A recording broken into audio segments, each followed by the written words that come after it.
Welcome to City State. I'm Editorial Director Michael Johnson. I'm joined today by Michael Schnall, the Vice President of Community Engagement Initiatives for the New York Roadrunners. Thanks for joining me. Thank you for having me. And you guys are coming off the marathon, very exciting marathon. What would you say was your biggest takeaway from the event? Obviously, it's a celebration every single year. Every year's a little bit different. What's your takeaway from this year that maybe was different from other years? Well, I think so. This is the TCS New York City Marathon to beat all marathons. It's the largest one in the world.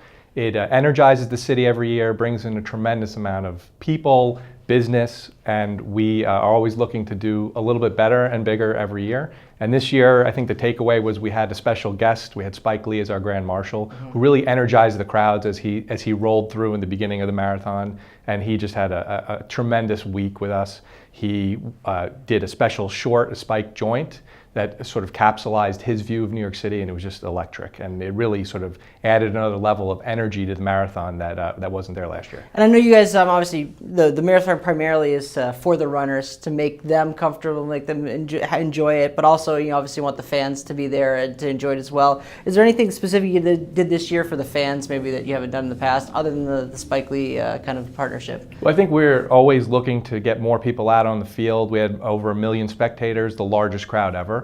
And the way we do that is over the course of a year is just build sort of an engagement, a level of engagement with the communities that is just, every year just gets bigger and bigger. And it brings them out because they get excited about their borough, they get excited about their neighborhood, they get excited to cheer on the runners, to show off their neighborhood. So we do that through a number of ways. That's the sort of year-round, the 55 events. We are working with all of our community boards and elected officials to let them know what's coming down the pike in terms of events, and then building up to the big event, the marathon. We try to pull out as many people as we can, and we also provide arts and entertainment. We have sponsors that they activate certain parts of the courses that bring people out, and then we have musical bands and entertainment that keep people energized as the runners go through the course. And you made mention of the fact that you guys do 55 events, or did 55 events this year, about the same next year, I think is what you're planning as well. And I think sometimes some people don't realize that it's not just the marathon, that you guys are working all year round. You're trying to be engaged in all 5 boroughs all year round. So tell us a little bit about kind of your approach to that. How do you bring the communities in these areas into the racing and into enjoying the racing, but also how you connected so they know that this is a lead up to the marathon, or that the marathon is kind of a showcase of all the efforts that are happening year round. Right. So we have 55 events over a course of a year. We have our 5 sort of borough events. We have the Staten Island half, the Brooklyn half, the New York's NYC half, the Queens 10K, and the Bronx 10 miler. And those events are sort of our tentpole events. They're the largest ones. Those are the ones that we're going to be adding community-centric events. So we'll do health screenings, community festivals, food trucks, things that sort of really give a flavor to the race, that if you're not running the race, you actually will have a reason to come out and hang out and watch the runners and cheer them on and just sort of make a day of it. But what we do week to week is we also have other events that we do that are smaller, 5,000 runners, which in most cases is not considered small, but for road runners, that's about the average size of a field. And that can include the 1 mile, the 1 mile race down Fifth Avenue,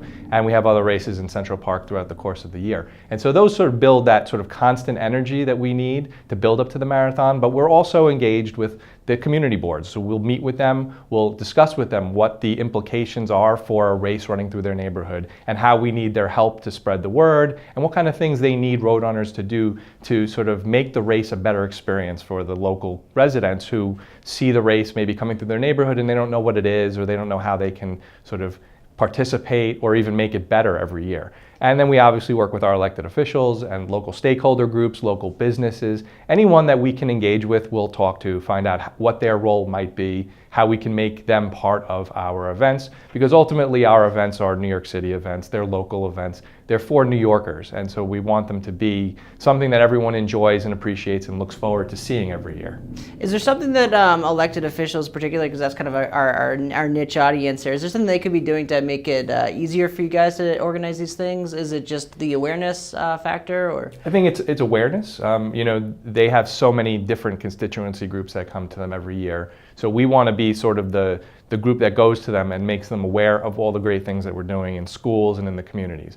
And we're not necessarily looking for them to do anything, but to maybe just let their constituencies know what we're doing and how they can participate. And so we'll meet with them over the course of the year. We obviously, most of the meetings go on during the budget season because that's when that's when you can get in the door and talk to them. But part of my job is to make our sort of awareness with them a little more year-round and get them to come out to the events. We had a number of elected officials come out to the marathon this year, participated in some of our events, and the feedback was tremendous. And ultimately, some of them might actually decide to run one of those events, and we'll offer to train them. You know, if they have members of their constituencies who want to get trained or participate, we'll find places for everyone to run and walk in their neighborhood. That's great.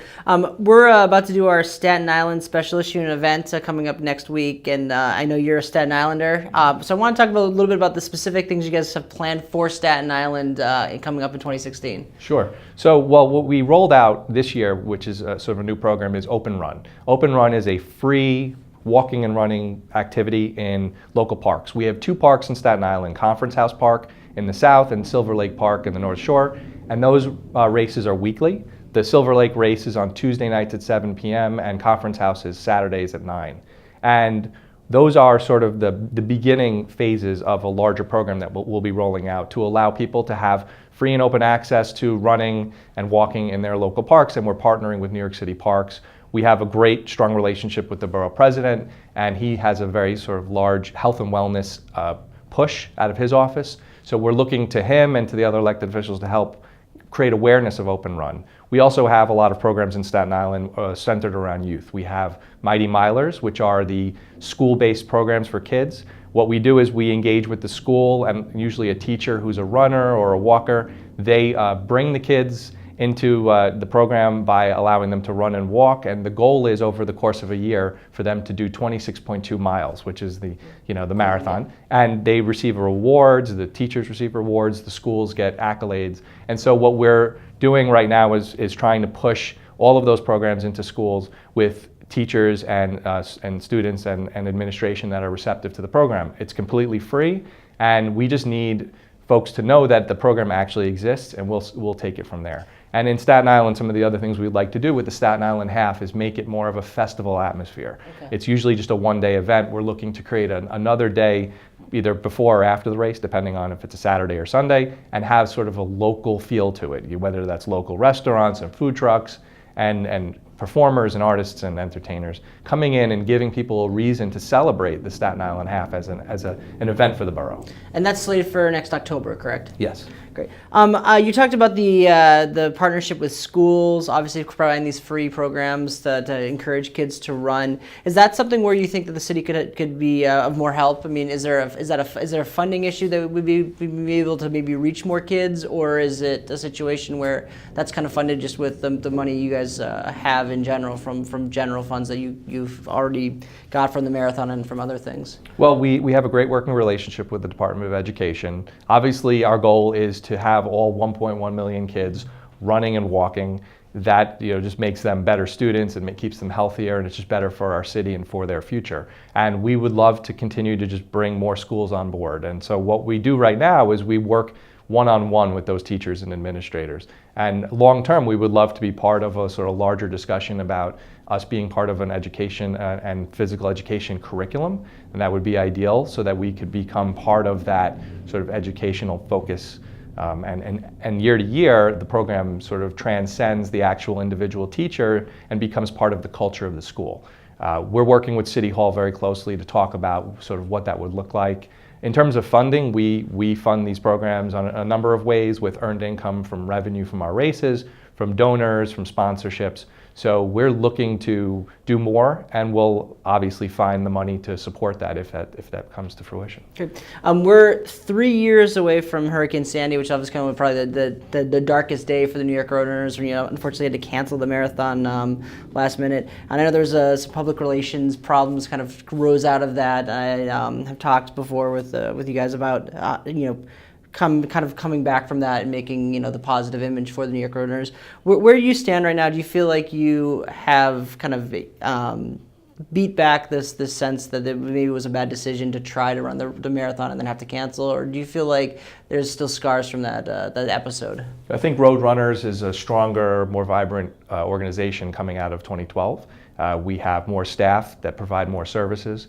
we're more robust in terms of our community engagement, and we continue to build on that. So I think that there were a lot of good lessons to be learned for everyone, whether it was Roadrunners or New York City or local communities. And in Staten Island in particular, I think we have a greater amount of sort of engagement in the borough. Just coming from 2012, everything has continued to grow, and the organization continues to evolve and grow from that time. So we are fully engaged. We're a local running community group. So we're just continuing to do what we do and do it better every year.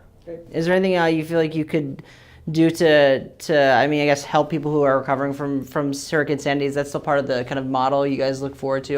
You know, as you plan these events in certain areas, do you try to focus it a little bit to help maybe people who are hurt by the hurricane? Or is it more just generally you're trying to help kind of everyone across the board? We want to give everybody the opportunity to get healthy. I mean, our mission is to inspire people to run through, you know, the various fitness programs that we have. Whether you're a senior and you want to join our Striders program and learn how to walk correctly, maybe get some sort of stretching and physical exercise, to being a young kid in school, just to do a little bit of physical education every day to sort of get your body moving, to the average adult like yourself or me who just needs to do 30 minutes of exercise a day just to keep their heart healthy and sort of keep their weight in check and enjoy life. And so we're open to everyone and anyone who wants to come down to us. We'll find a way to get you walking and running and getting healthy again. So whether they were a Sandy victim or they're someone who just has an interest in maybe doing a couch to 5K, we're going to be there for them and find a way to sort of provide services that we have. Great. Michael Schnall, the Vice President of Community Engagement Initiatives for the New York Roadrunners. Thank you very much for joining us. Thank you.